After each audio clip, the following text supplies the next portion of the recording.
Bienvenidos a este video de biología. Les voy a contar algunas pruebas de la evolución, es decir, elementos que justifican que durante millones de años ha ocurrido un proceso evolutivo. Las pruebas que les voy a mencionar en este video son pruebas aportadas por la paleontología, por la sistemática, por la anatomía comparada y por la embriología. Voy a empezar con una de ellas, que es la paleontología.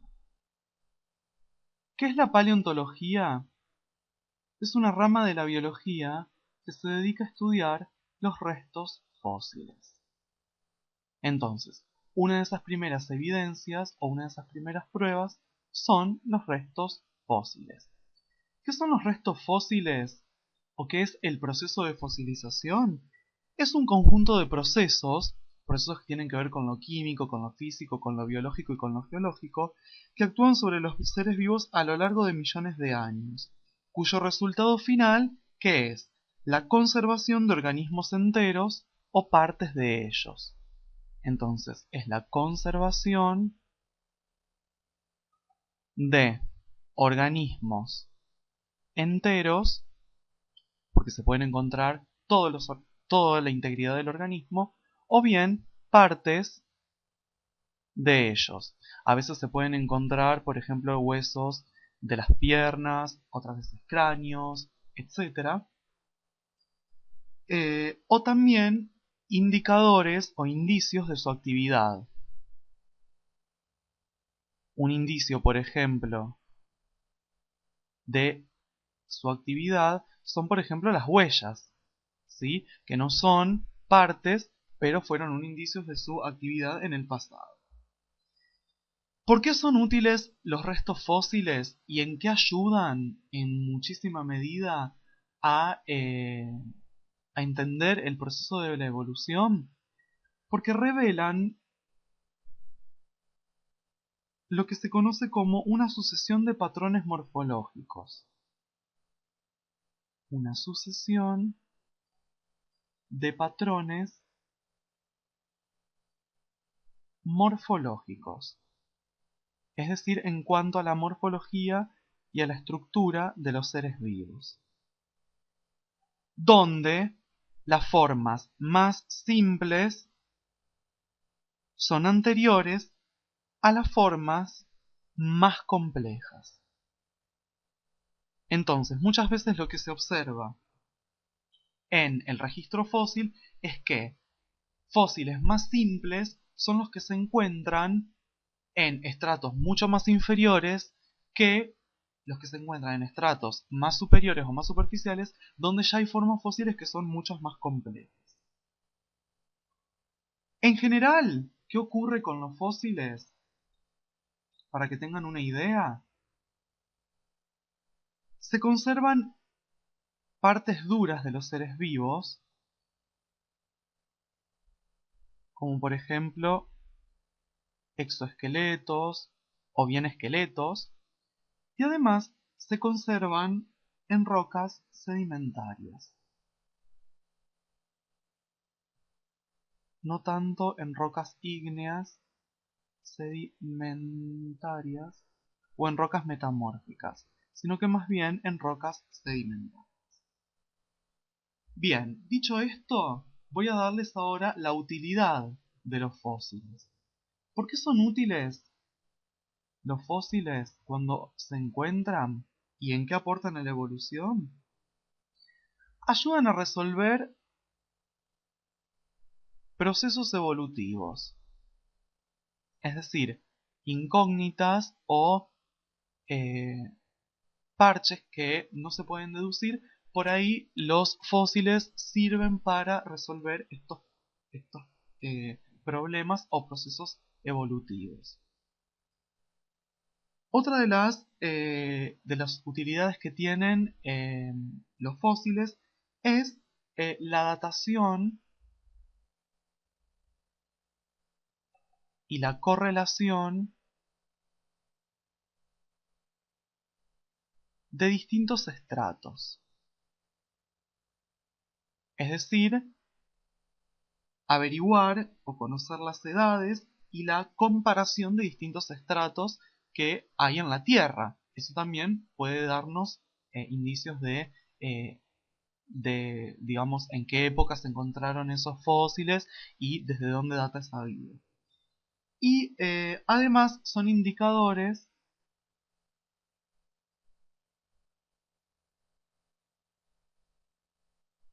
paleoecológicos, paleoclimáticos y paleogeográficos. Es decir, nos ayudan a conocer cómo eran los ambientes en el pasado, cómo eran las condiciones climáticas del pasado y cómo se distribuían geográficamente en el pasado. Bien, esto con lo que respecta a las pruebas aportadas por el registro fósil. Voy a pasar ahora a el segundo de los puntos que les dije yo que iba a hablarles sobre pruebas de la evolución arrojadas por la sistemática. ¿Qué es la sistemática?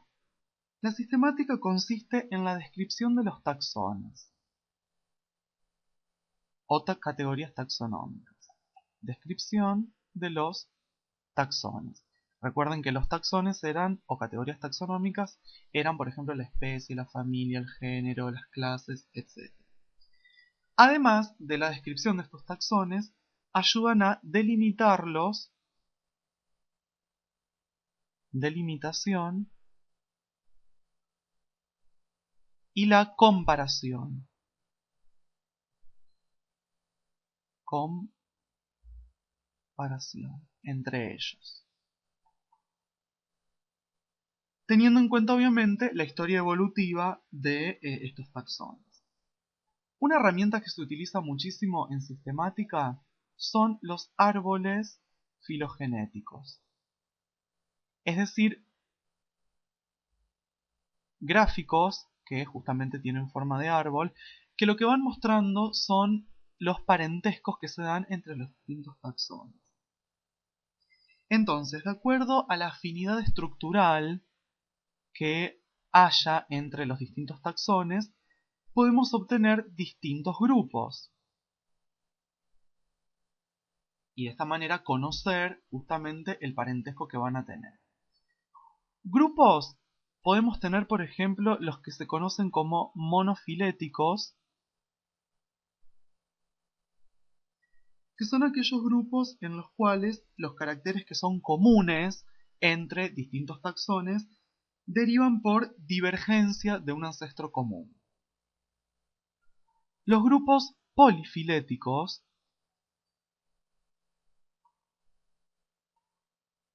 son aquellos donde los caracteres que tienen en común se deben a la convergencia a partir de distintos ancestros. Si nosotros quisiéramos hacer o representar un grupo monofilético, lo podríamos representar de esta manera. A partir de un ancestro común tenemos taxones que tienen características semejantes. En un grupo polifilético, a partir de distintos grupos, obtenemos un grupo que tiene caracteres de ambos ancestros. Y además tenemos los conocidos grupos parafiléticos, que son aquellos donde los caracteres o algunos caracteres que tienen en común derivan del ancestro común y otros de un sucesor de aquel. Entonces tenemos distintas categorías y distintos grupos, y esto a través de los árboles filogenéticos nos ayuda a interpretar la relación de parentesco que hay entre distintos grupos. Voy a pasar ahora a otro de las evidencias que les quiero nombrar, que son las evidencias aportadas por la anatomía comparada. La anatomía comparada, básicamente, mucho no voy a hablar porque cuestiones relacionadas con esto se encuentran en el video relacionadas con convergencia, divergencia y coevolución. Pero bueno, puedo decirles que la anatomía comparada ofrece, o lo que brinda, es que en base a las pruebas anatómicas se pueden comparar entre distintas especies o grupos. Entonces, se pueden establecer los que se conocen como órganos homólogos y lo que se conocen como órganos análogos. Pero bueno, esto no voy a entrar en profundidad porque esto ya está en otro video. Lo que sí quiero profundizar y hacerles otro hincapié es en la cuarta evidencia, que son evidencias aportadas por la embriología.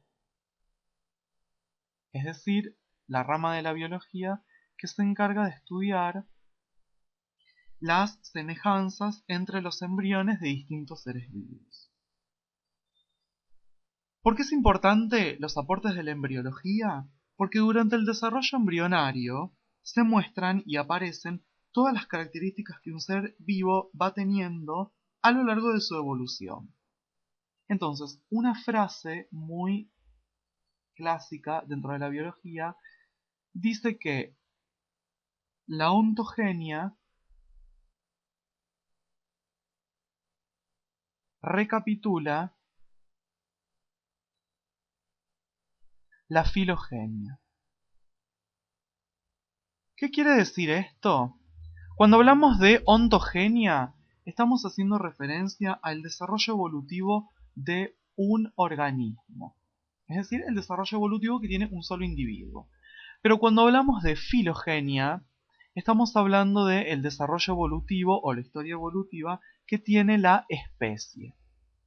Entonces, si la embriología lo que hace es determinar las semejanzas entre embriones de distintos seres vivos, y se ve que durante el desarrollo embrionario, como les dije, se muestran y aparecen características que un ser vivo ha tenido a lo largo de evolución, por ejemplo en los vertebrados, se da que los embriones de los peces, de los anfibios, de los reptiles, de las aves y de los mamíferos son muy semejantes en los primeros estadios, y que el estadio de embrión de mamífero, a medida que va evolucionando, va atravesando primero por un embrión semejante al de un pez, luego por el embrión semejante al de un anfibio, luego por el embrión semejante al de un reptil, luego por el embrión semejante al de un ave, hasta llegar a adquirir las características de un mamífero. Entonces, esto es lo que brinda la embriología. Así que bueno, en este video les ofrecí pruebas derivadas desde 4 vertientes. En el video Las pruebas de la evolución 2 les voy a contar 4 pruebas más.